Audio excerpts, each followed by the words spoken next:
हो चुके हैं, जहां हम जम्मू कश्मीर के मौसम की भी बात करेंगे, उसके साथ साथ ही इंडिया एलायंस के हवाले से बात करेंगे, क्योंकि इंडिया एलायंस को डबल झटका लगा है। जहां पर वेस्ट बंगाल मगरबी बंगाल की वजीर आला की जानिब से कल बयान में कहा गया है कि उन्होंने कहा कि मगरबी बंगाल के अंदर लोकसभा इंतखाबात में वो सिर्फ अकेले वो इंडिया एलायंस का हिस्सा, इंडिया ब्लॉक का हिस्सा नहीं बनेंगी। और उसके साथ साथ ही फिर बाद में जो पंजाब के सीएम है भगवत मान, उनकी जानिब से भी कहा गया है कि वो अकेले ही पंजाब के अंदर किसी के साथ कोई इत्तेहाद नहीं होगा। जो आम आदमी पार्टी के वजीर आला पंजाब है भगवत मान, उनकी जानिब से कहा गया है कि पंजाब में भी वो अकेले ही लोकसभा इंतखाबात में हिस्सा लेंगे और किसी के साथ कोई इत्तेहाद नहीं होगा। लेकिन दूसरी तरफ से इंडिया एलायंस के तर्जुमान का कहना है, इंडिया एलायंस की जानिब से ये बयान सामने आया है कि इन दोनों के बयान से इंडिया इत्तेहाद पर कोई असर नहीं पड़ेगा। जहां पर मगरबी बंगाल की वजीर आला और टीएमसी की सरबरा जो ममता बनर्जी है, उनकी जानिब से कहा गया है कि बंगाल में मगरबी बंगाल में वो अकेले ही लोकसभा इंतखाबात लड़ेगी और वो इंडिया इत्तेहाद का हिस्सा नहीं बनेगी लोकसभा इंतखाबात के दौरान। और साथ ही साथ उन्होंने कहा कि इस पर कांग्रेस के साथ बातचीत नहीं होगी। तो वहीं जब ममता बनर्जी का बयान सामने आया, उसके बाद ही सीएम भगवत मान की जानिब से भी यह बयान सामने आया कि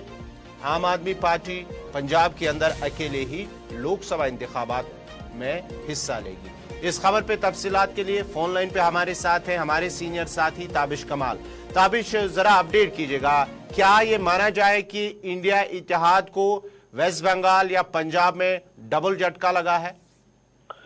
बिल्कुल, देखिए गौरव कह सकते हैं क्योंकि पंजाब के अंदर 15 सीटें हैं और बात की गई के 7 सीटों पर आम आदमी पार्टी चुनाव लड़ेगी और 6 सीटों पर कांग्रेस पार्टी चुनाव लड़ेगी। लेकिन कल जिस तरह से चीफ मिनिस्टर भगवत मान का बयान आया देर शाम, उन्होंने कहा कि नहीं, हम अकेले चुनाव लड़ेंगे और 13 की 13 सीटों पर हमने तैयारी शुरू कर दी है। और उन्होंने ये भी कहा कि हमने 40 जो कैंडिडेट है उनको नोटिफाई किया है, उन्हीं 40 कैंडिडेट में से हम वो 13 सीटों के लिए अपने कैंडिडेट्स को चुनेंगे। यानी उन्होंने पूरी तरह से साफ कर दिया कि आम आदमी पार्टी पंजाब में अकेले चुनाव लड़ने जा रही है। दूसरी तरफ पश्चिम बंगाल की तरफ से जो ममता बनर्जी का बयान आया, देखिए इंडिया इत्तेहाद बना था, उनका मकसद ये था कि बीजेपी को रोका जा सके कैसे भी, और बीजेपी को रोक करके ज्यादा से ज्यादा सीटों पर मिलकर के चुनाव लड़ा जा सके। लेकिन एक के बाद एक जो बयान आए हैं, वही कल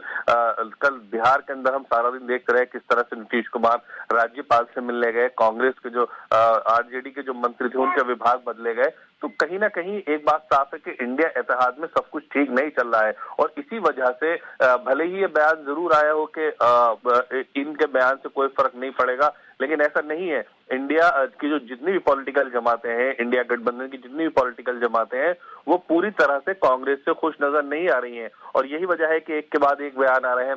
उत्तर प्रदेश की अगर आज की बात कर ली जाए तो 7 सीटों पर लोकदल को वहां पर उम्मीदवार खड़े करने के लिए अखिलेश यादव ने कह दिया है। तो आप देखें कि अखिलेश यादव और जयंत चौधरी वहां पर चुनाव की तैयारी कर रहे हैं। अखिलेश यादव ने उत्तर प्रदेश की लखनऊ सीट पर अपने प्रत्याशी को खड़ा कर दिया है, जबकि वो भी इंडिया इत्तेहाद का एक हिस्सा है। तो ऐसे में लगातार कहीं ना कहीं जो जमातें हैं वो अपनी तरफ से अपने प्रत्याशियों को खड़ा कर रही हैं और कांग्रेस पार्टी की तरफ से अभी तक कोई इस तरह का बयान नहीं आया जिसमें उन्होंने पॉलिटिकल जो जमातें हैं उन सबको समझाने की कोशिश की हो। इसका असर ये पड़ेगा कि आने वाले दिनों में इंडिया जो गठबंधन है वो कहीं ना कहीं कमजोर होगा और साथ ही जो पॉलिटिकल जमातें एक साथ चुनाव लड़ने की एक योजना, एक रणनीति तैयार कर रही थी, वो कहीं ना कहीं खत्म होती नजर आ रही है। गौर,